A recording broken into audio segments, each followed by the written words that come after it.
సూర్యుడా యేసు ప్రాణనాథుడా రావయ్యా, నిన్న నేడు ఏకరీతిగా ఉన్నావా. హల్లెలూయా, ఎన్నాడైనా నన్ను మరచిపోయావా. హల్లెలూయా, నిన్న నేడు ఏకరీతిగా ఉన్నావా. నీతి సూర్యుడా యేసు ప్రాణనాథుడా రావయ్యా, నిన్న నేడు ఏకరీతిగా ఉన్నావా. హల్లెలూయా, ఎన్నాడైనా నన్ను మరచిపోయావా. హల్లెలూయా, నిన్న నేడు ఏకరీతిగా ఉన్నావా.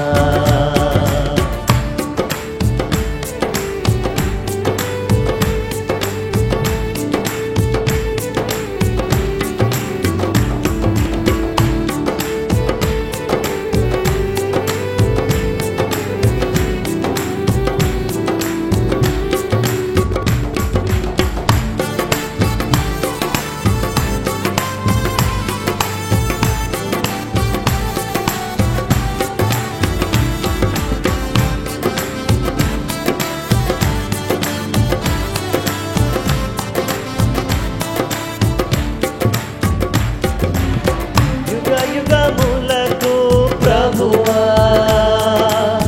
తరతరములకు రాజువా. యుగములకు ప్రభువా, తరతరములకు రాజువా. శరణటంచు నిన్ను వేడ కరములెత్తి నిన్ను పిలువ. శరణటంచు నిన్ను వేడ కరములెత్తి నిన్ను పిలువ. పరమ తండ్రి నన్ను చేరవచ్చావా, నిన్న నేడు ఏకరీతిగా ఉన్నావా. హల్లెలూయా, ఎన్నాడైనా నన్ను మరచిపోయావా. హల్లెలూయా, నిన్న నేడు ఏకరీతిగా ఉన్నావా.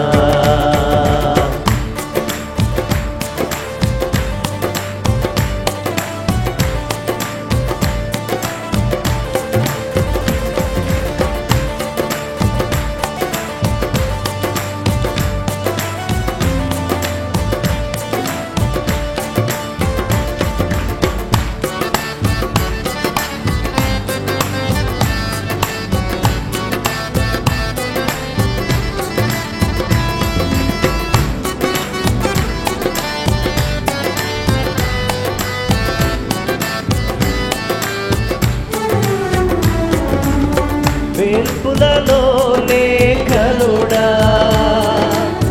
10,000లలో అతి ప్రియుడా. వేల్పులలో లేఖనుడా, 10,000లలో అతి ప్రియుడా. కృపా సత్య సంపూర్ణుడా, సర్వశక్తి సంపన్నుడా. కృపా సత్య సంపూర్ణుడా, సర్వశక్తి సంపన్నుడా. పరమ తండ్రి నన్ను చేరవచ్చావా, నిన్న నేడు ఏకరీతిగా ఉన్నావా. హల్లెలూయా, ఎన్నాడైనా నన్ను మరచిపోయావా. హల్లెలూయా, నిన్న నేడు ఏకరీతిగా ఉన్నావా. నీతి సూర్యుడా యేసు ప్రాణనాథుడా రావయ్యా, నిన్న నేడు ఏకరీతిగా ఉన్నావా. హల్లెలూయా, ఎన్నాడైనా నన్ను మరచిపోయావా. హల్లెలూయా, నిన్న నేడు ఏకరీతిగా ఉన్నావా. నా ప్రాణనాథుడా, ప్రేమాపూర్ణుడా, నా ప్రాణనాథుడా. ప్రేమాపూర్ణుడా, నా ప్రాణనాథుడా. ప్రేమాపూర్ణుడా, నా ప్రాణనాథుడా. ప్రేమాపూర్ణుడా, నా ప్రాణనాథుడా.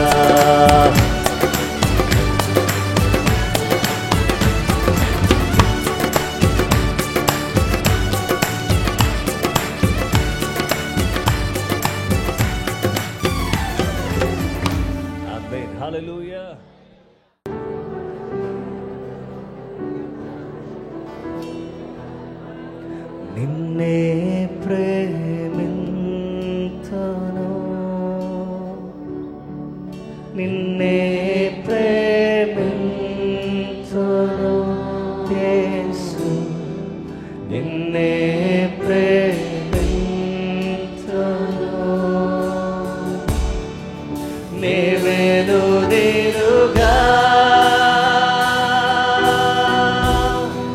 నీ సన్నిధిలో మోకరించి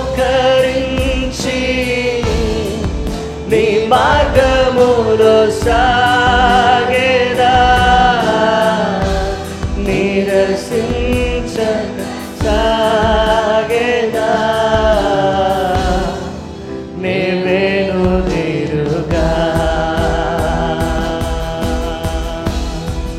నీ సన్నిధిలో మోకరించి నీ మార్గములో సాగేదా, నిరసించక సాగేదా. నీవెనుదిరుగా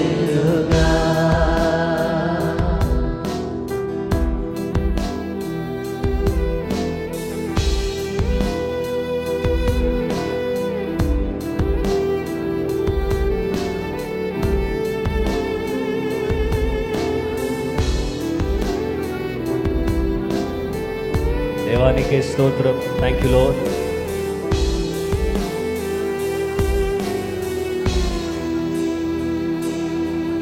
నిన్నే సేవింతును, నిన్నే సేవింతును యేసయ్యా, నిన్నే సేవింతును. నీవెనుదిరుగా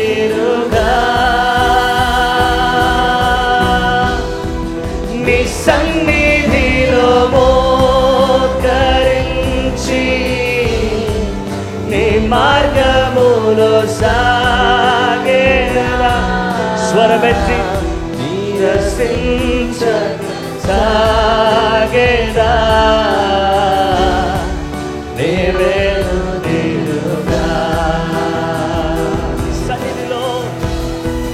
నీ సన్నిధిలో మోకరించి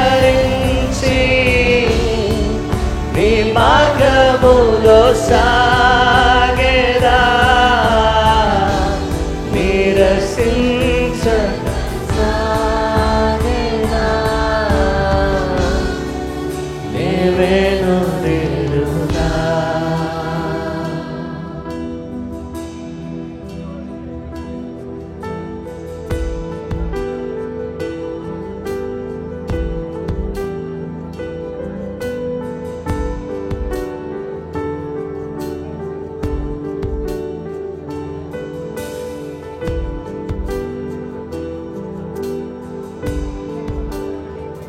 దేవా దేవా నీకే స్తోత్రం.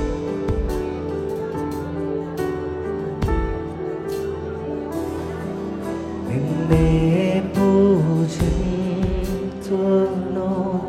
యేసయ్యా, నిన్నే పూజింతును, నిన్నే పూజింతును. నీవెనుదిరుగా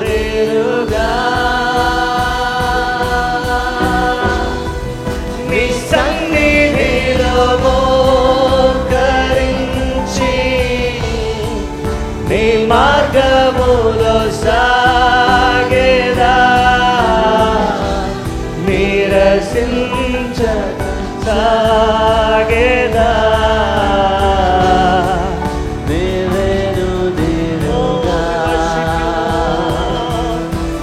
సన్నిధిలో మోకరించి నీ మార్గములో సాగేదా, నిరసించక సాగేదా. నీవెనుదిరుగా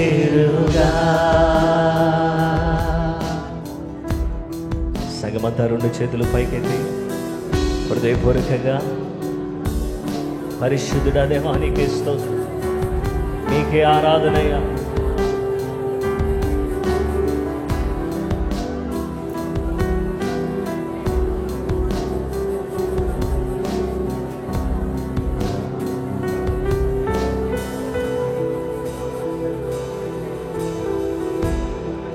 నిన్నే స్తుతింతును, నిన్నే స్తుతింతును దేవా, నిన్నే స్తుతింతును. నెవెలుదిరుగా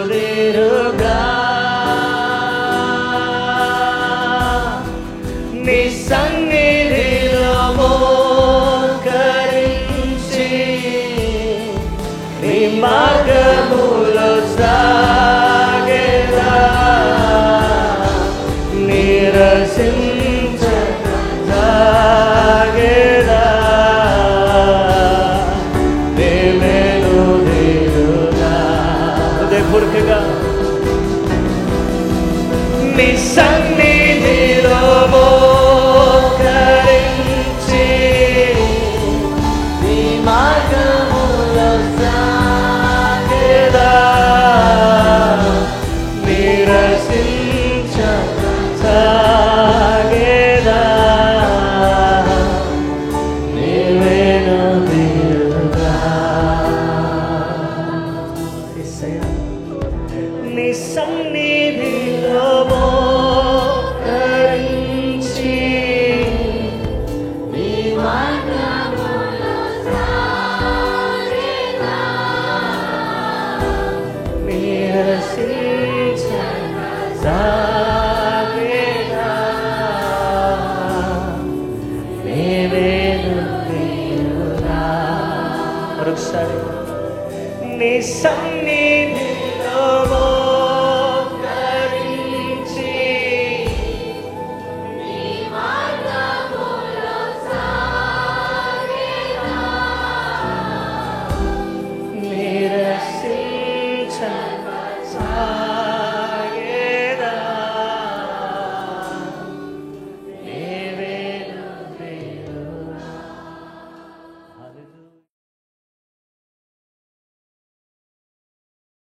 ప్రభువైన యేసుక్రీస్తు నామములో మీకు అందరికీ శుభములు, వందనాలు తెలియజేస్తున్నాను.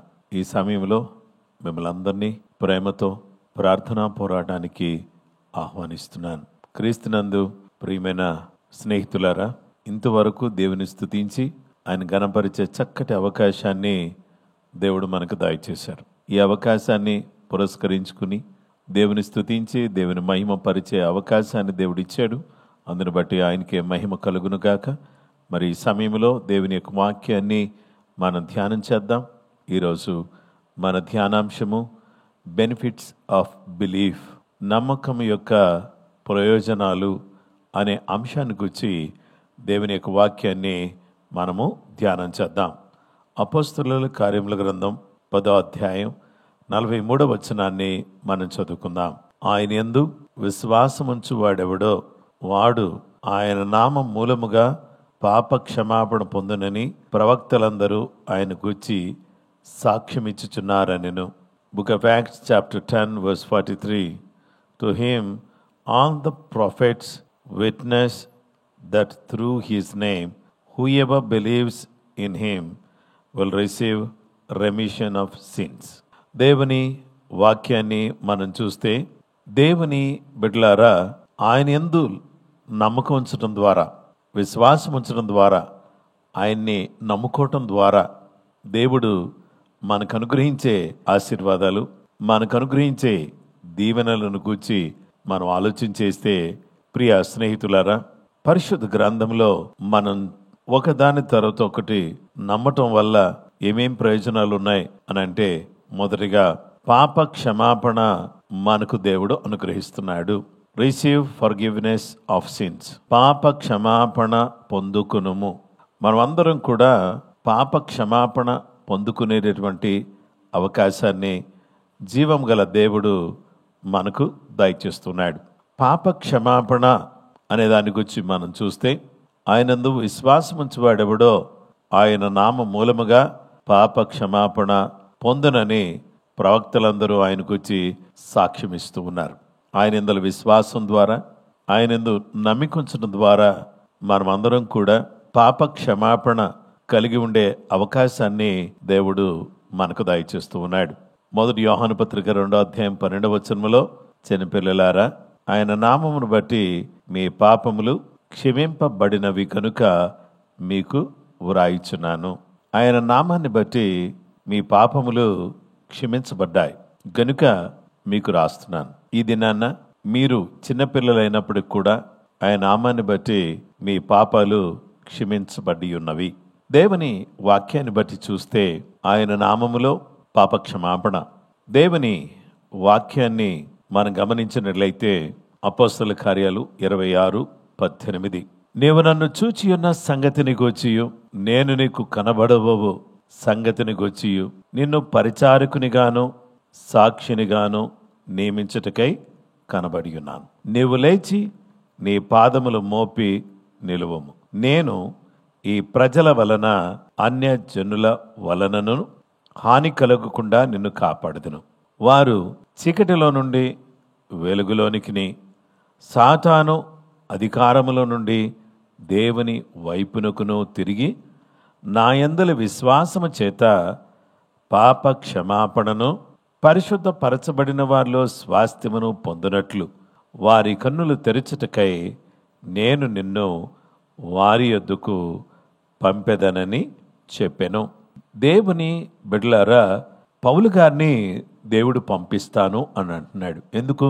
ప్రజలకు సువార్త ప్రకటించడానికి, వారిని చీకటిలో నుండి వెలుగులోనికి, సాతాను అధికారములో నుండి దేవుని వైపుకు తిప్పడానికి, ఆయన నామములో కలిగే విశ్వాసం చేత పాపాలకు క్షమాపణ ఉన్నదని, పాప క్షమాపణను పొందుకుని పరిశుద్ధపరచబడిన వారిలో యథార్థంగా పరిశుద్ధంగా యేసు రక్తములో కడగబడి పవిత్రపరచబడినటువంటి వారిలో స్వాస్థ్యమును పొందునట్లు వారి కన్నులు తెరచుటకై నేను వారి యొద్దకు నిన్ను పంపెదనని చెప్పాను. దేవుని బిడ్డలమైనటువంటి మనమందరం కూడా ఈరోజు పరిశుద్ధ లేఖనాన్ని మనం ఆలోచించేస్తే మనం అందరం కూడా తెలుసుకోవలసిన అత్యంత ప్రాముఖ్యమైనటువంటి విషయం ఏంటి అనేటటువంటి మాట దగ్గరికి వస్తే, మనమందరం కూడా ఆయన ద్వారా మనకు దేవుడు అనుగ్రహించే గొప్ప ఆశీర్వాదం ఏంటంటే పాప క్షమాపణ. తన పాపములకు పరిహారమనందినవాడు, ఆత్మలో కపటము లేనివాడు ధన్యుడు అని దేవుని వాక్యం సెలవిస్తూ ఉంది. గనుక ఈరోజు ఆయన నామములో మనకు దేవుడు పాప క్షమాపణను కలుగు చేస్తూ ఉన్నాడు.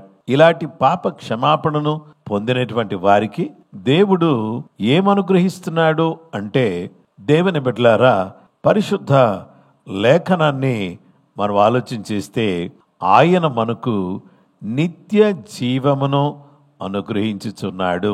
దేవుడు చూడండి, ఆయన ఇచ్చేటటువంటి ఆయనందరి నమ్మకం ద్వారా ఆయన ఇచ్చేటటువంటి బహుమానం లేక ప్రయోజనం ఏంటంటే పాప క్షమాపణ. ఇక రెండవది రిసీవ్ సాల్వేషన్, రక్షణ పొందుకొనుము. దేవుని వాక్యాన్ని మనం చూస్తే దేవుడు రెండవదిగా మనకు రక్షణ ప్రసాదిస్తూ ఉన్నాడు. అపోస్తలుల కార్యముల గ్రంథం 10వ అధ్యాయం 43వ వచనములో, ఆయనందు విశ్వాసముంచువాడెవడో వాడు ఆయన నామము మూలముగా పాప క్షమాపణ పొందునని ప్రవక్తలందరూ ఆయన గురించి సాక్ష్యమిచ్చుచున్నారనెను. ఆయన నామం ద్వారా మనందరికి కూడా పాప క్షమాపణ దేవుడు దయచేసి దాని ద్వారా దేవుడు మనందరికీ ఏం కలుగు చేస్తున్నాడంటే రక్షణ కలుగు చేస్తున్నాడు. రోమాపత్రిక 10వ అధ్యాయం 9-10 వచనాల్లో అదేమనగా, యేసు ప్రభువని నీ నోటితో ఒప్పుకొని దేవుడు మృతులలో నుండి ఆయన లేపినని నీ హృదయమందు విశ్వసించిన ఎడల నీవు రక్షింపబడుదువు. ఎలయనగా నీతి కలుగునట్లు మనుషుడు హృదయములో విశ్వసించును, రక్షణ కలుగునట్లు నోటితో ఒప్పుకొనును. దేవుని వాక్యాన్ని మనం చూస్తే, యేసు ప్రభువని నీ నోటితో ఒప్పుకొని దేవుడు మృతుల్లో నుండి ఆయన లేపాడని నీ హృదయములో విశ్వసిస్తే నీవు రక్షించబడతావు. దేవుని బిడ్డలమైనటువంటి మనము హృదయములో విశ్వసించుట, నోటితో ఒప్పుకొనుట అనేది మనల్ని ప్రభు అనుగ్రహించే రక్షణలోకి నడిపిస్తుంది. నీతి గలవారిగా ఆయనందులో విశ్వాసం కలిగినటువంటి మనం జీవించేటటువంటి అవకాశాన్ని దేవుడు మనకు దయచేస్తూ ఉన్నాడు. మనందరినీ కూడా తన కృపను బట్టి అంధకార సంబంధమైన అధికారముల నుంచి ఎలా విడిపిస్తున్నాడో కొలసీలకు రాసిన పత్రిక 1వ అధ్యాయము 13-14 వచనాలు చూస్తే, ఆయన మనలను అంధకార సంబంధమైన అధికారము నుండి విడుదల చేసి తాను ప్రేమించిన తన కుమారుని యొక్క రాజ్య నివాసులనుగా చేసెను. ఆ కుమారుని యందు మనకు విమోచనము అనగా పాప క్షమాపణ కలుగుచున్నది. ఆ కుమారుని యందు మనకు విమోచనం, పాప క్షమాపణ, రక్షణ, ఈ గొప్ప భాగ్యం ఆయనందుల విశ్వాసం ద్వారా ఆయన మనకు దయచేస్తున్నాడు. ఆయన్ని ఎవరు అంగీకరించారో వారందరికీ కూడా దేవుని పిల్లలయ్యే అధికారం ఆయన అనుగ్రహిస్తున్నాడు. చూసారా, విశ్వాసం ద్వారా లేదా ఆయన యందు నమ్మికించడం ద్వారా మనకు దేవుడు పాపక్షమాపణ, రెండవది రక్షణ, మూడవది నిత్య జీవం.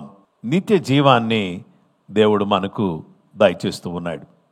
పరిశుద్ధ లేఖనములో మనం చూస్తే రిసీవ్ ఇటర్నల్ లైఫ్, నిత్య జీవమును పొందుకునుము. యోహాను సువార్త 3వ అధ్యాయం 16వ వచనం, దేవుడు లోకమును ఎంతో ప్రేమించెను కాగా ఆయన తన అద్వితీయ కుమారునిగా పుట్టిన వాని యందు విశ్వాసముంచు ప్రతివాడును నశింపక నిత్య జీవం పొందినట్లు ఆయనను అనుగ్రహించెను. దేవుని బిడ్డలారా, 1 యోహాను పత్రిక 5వ అధ్యాయం 11-12 వచనాల్లో ఆ సాక్ష్యం ఏమనగా, దేవుడు మనకు నిత్య జీవమును దయచేసెను. ఈ జీవము ఆయన కుమారుని యందు ఉన్నది. దేవుని కుమారుని అంగీకరించువాడు జీవము గలవాడు. దేవుని కుమారుని అంగీకరింపనివాడు జీవము లేనివాడే. దేవుని కుమారుణ్ణి ఎవరైతే అంగీకరిస్తారో వారు జీవము గలవారు, ఎందుకంటే వారు దేవుని పిల్లలు అవుతారు కాబట్టి. దేవుని కుమారుని అంగీకరింపనివాడు జీవము లేనివాడే. గనుక ఈరోజు ఆ దేవుని కుమారుని అంగీకరించి ఆయనందులో విశ్వాసంతో మన ముందుకు అడుగులు వేయటానికి కృపగల దేవుడు, దయగల దేవుడు తన కృప, తన ఆశీర్వాదం, తన దీవెన మనము అనుభవించటానికి దయగల దేవుడు తన కృప ఇచ్చేట్టుగా మనమందరం కూడా కోరుకోవలసిన వారిగా, దేవుని స్తుతించవలసిన వారిగా మనమున్నాం. నా ప్రియ స్నేహితులారా, బెనిఫిట్స్ ఆఫ్ బిలీఫ్, నమ్మకం ద్వారా లేక నమ్మకం వలన కలిగే ప్రయోజనాలులో మొదటిది పాపక్షమాపణ, రెండవది రక్షణ, మూడవది నిత్య జీవం. ఆయనందుల విశ్వాసం ద్వారా ఆయన అనుగ్రహించే ఈ గొప్ప ఆశీర్వాదాన్ని, ఈ గొప్ప దీవెనను మనం పొందుకోవాలి అనే విషయాన్ని నేను మీకు జ్ఞాపకం చేస్తున్నాను.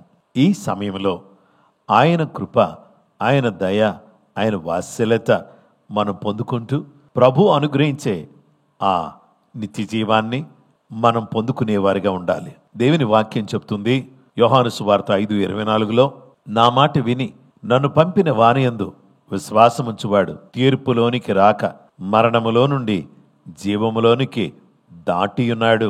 దేవుని మహాకృపను బట్టి మరణములో ఉన్న మనల్ని యేసు నందలి విశ్వాసం ద్వారా మనము జీవములోనికి దాటేటటువంటి గొప్ప కృప ఆ ప్రభు మనకు దయచేసినందుకు ఆయనకి వందనాలు చెల్లిస్తూ, ఆ జీవము గల దేవునిని మహిమపరచటానికి, కొనియాడడానికి, స్తుతించటానికి దేవుని బిడ్డలమైనటువంటి మనమందరం కూడా ఆయన సముఖములో, ఆయన సన్నిధిలో ప్రార్థించి ఆయన మహిమపరిచే బిడ్డలుగా మనం ఉండాలని దేవుడు తన యొక్క వాక్యం ద్వారా మనతో మాట్లాడుచున్నాడు. నా ప్రియ స్నేహితులారా, ఈరోజు మనమందరం కూడా ఆయన యందల విశ్వాసం ద్వారా మనకు కలిగే ఈ యొక్క గొప్ప ఆశీర్వాదాన్ని బట్టి మనం దేవుని స్తుతిస్తూ ఆయన గణపరుస్తూ ముందుకు సాగవలసిన వారిగా మనమున్నాం. ఆ విధంగా దేవుడు తన కృప మనందరికీ అనుగ్రహించును గాక. దయచేసి అందరం కూడా ప్రార్థన చేసుకుందాం. మహోన్నతుడైన మా తండ్రి, ప్రేమ కలిగిన మా యేసు ప్రభువా, నమ్ముట ద్వారా కలిగే ప్రయోజనాలు మాకు చూపించినందుకు నీకు స్తోత్రం. మీ యొక్క దయచేత, మీ కృప చేత మిమ్మల్ని నమ్ముకుని పాపక్షమాపణ పొందే అవకాశాన్ని మాకిచ్చారు. రెండవదిగా రక్షణ భాగ్యాన్ని మాకు అనుగ్రహించారు. రక్షణ పొందిన మమ్ములను నీతిమంతులుగా తీర్చిదిద్ది పరిశుద్ధమైన జీవితాన్ని జీవిస్తూ చీకటిలో నుండి వెలుగులోనికిని, మరణములో నుండి జీవములోనికిని, సాతాను అధికారములో నుండి నీలోకి దాటడానికి సహాయం చేశారు. నీవు ప్రేమించిన నీ కుమారుని యొక్క రాజ్య నివాసులుగా మమ్మల్ని చేయడానికి మీ కుమారుని యందుల విశ్వాసము ద్వారా మాకు నిత్య జీవం ప్రసాదించి మా బ్రతుకులను మార్చి నిన్ను హత్తుకుని వెంబడించేవారిగా మమ్మల్ని తీర్చిదిద్దినందుకు నీకు స్తోత్రం. ఈ ఉదయ కాలం నీ మాటలు వింటున్న ప్రతి బిడ్డను మీ నామములో దీవించండి, ఆశీర్వదించండి, కనికరం చూపించండి. ఆత్మ కార్యాలు బిడ్డల కొరకు చేయండి. నిశ్చయంగా మా ప్రభువా, ఈరోజు నీ బిడ్డలు బయటకు వెళ్ళుచుండగా లోపలికి వచ్చుచుండగా నీ దీవెనలు వారికి దయచేయండి. వృత్తిపరమైన ఆశీర్వాదాలు, ఉద్యోగపరమైన ఆశీర్వాదాలు, ప్రయాణ సంబంధమైన కాపుదల, వ్యక్తిగత కాపుదల, ఆత్మ సంబంధమైన జ్ఞానం, ప్రార్థనా జీవితం, వాక్య ధ్యానం నిరంతరం నీ బిడ్డలకు తోడుగా ఉండడానికి సహాయం చేయండి. నిశ్చయంగా మా ప్రభువా, మా సంఘమును దీవించండి. సంఘ సరిహద్దులను విశాలపరచండి. సార్వత్రిక సంఘాన్ని దీవించండి. మాకిచ్చిన దర్శనాన్ని దీవించండి. నైనా దర్శనాన్ని నెరవేర్చండి. యేసుక్రీస్తు నామములో ఆత్మలు రక్షించబడ్డానికి, నరకానికి వెళ్లకుండా ప్రతి వ్యక్తి కూడా నిత్య జీవాన్ని సొంతం చేసుకోవడానికి సహాయం చేయండి. నువ్వెంతైనా గొప్ప దేవుడవు నాయనా. ఈరోజు ఈ విధంగా నిన్ను స్తుతించే గొప్ప భాగ్యం మీరు మాకు దయచేసినందుకు నీకు ఎనలేని వందనాలు, స్తోత్రాలు, మహిమ, ఘనత, ప్రభావాలు మీకు ఆరోపిస్తున్నాం. నీ చిత్త ప్రకారంగా, నీ ఉద్దేశ ప్రకారంగా నీ కార్యాలు జరిగించి దీవించుమని వేడుకొనుచున్నాం. మీరు ఎంతైనా నమ్మదగిన దేవుడు, ప్రేమ గల దేవుడు, జాలి గల దేవుడు. అందును బట్టి నీకు కృతజ్ఞతలు, వందనాలు, స్తోత్రాలు, మహిమ, ఘనత, ప్రభావాలు మీకు ఆరోపిస్తున్నాం. యేసయ్యా, నీ బిడ్డలందరినీ కూడా కాపాడండి తండ్రి. ఆంధ్రప్రదేశ్ని కాపాడండి, తెలంగాణ రాష్ట్రమును కాపాడండి, ఆంధ్రప్రదేశ్ని కాపాడండి, భారతదేశాన్ని కాపాడండి, ఇశ్రాయేలును కాపాడండి, ప్రపంచ దేశాలను కాపాడండి. నిశ్చయంగా మా ప్రభువా, మా సంఘములనియు మీ కృపలో వర్ధిల్లుటకు సహాయం చేయండి. కన్స్ట్రక్షన్లో ఉన్నటువంటి సంఘాలను, అవి కన్స్ట్రక్షన్ కంప్లీట్ అవ్వడానికి సహాయం చేయండి. స్థలాలు లేకుండా ఉన్నటువంటి ప్రాంతాల్లో స్థలాలు దయచేయండి. ఆలయాలు కట్టబడడానికి సహాయం చేయండి. ఆత్మలు రక్షించబడడానికి సహాయం చేయండి. సేవకులను బలంగా వాడుకోండి. ఆత్మ సంబంధమైన జ్ఞానముతో, శక్తితో, బలముతో, నీ కృపతో నింపి దీవించమని ప్రార్థన చేస్తున్నాం. నజరేయుడా, నమ్మదగిన మా తండ్రి, నీ ప్రత్యేకమైనటువంటి కాపుదల, భద్రత నీ బిడ్డలమైనటువంటి మాకు మీరు మెండుగా దయచేసి మీరే దీవించి కాపాడి బలపరచుమని సర్వకృపానిధికు యేసు క్రీస్తు ఘనమైన పరిశుద్ధమైన నామములో ప్రార్థన చేసి వేడుకొనుచున్నాం మా పరలోకపు తండ్రి. ఆమెన్. మన పరమ తండ్రి దేవుని ప్రేమ, కుమారుడైన యేసు క్రీస్తు ప్రభువారి యొక్క కృప, పరిశుద్ధాత్మ దేవుని నిత్య సన్నిధి సహవాసం చేరుమన మనకును సకల లోకములను పరిశుద్ధులకు సదా దేవుని కృప తోడై నడిపించును గాక. ఆమెన్. అందరికీ ప్రైజ్ ది లార్డ్ అండి. ప్రభు మిమ్ములను మీ కుటుంబాలను సమృద్ధిగా దీవించును గాక. మరొక అద్భుతమైన సత్యంతో, సందేశంతో రేపటి దినమందు మనము ప్రార్థనా పోరాటంలో మళ్ళీ కలుసుకుందాం. కృప మీకు తోడైయును గాక. ఆమెన్.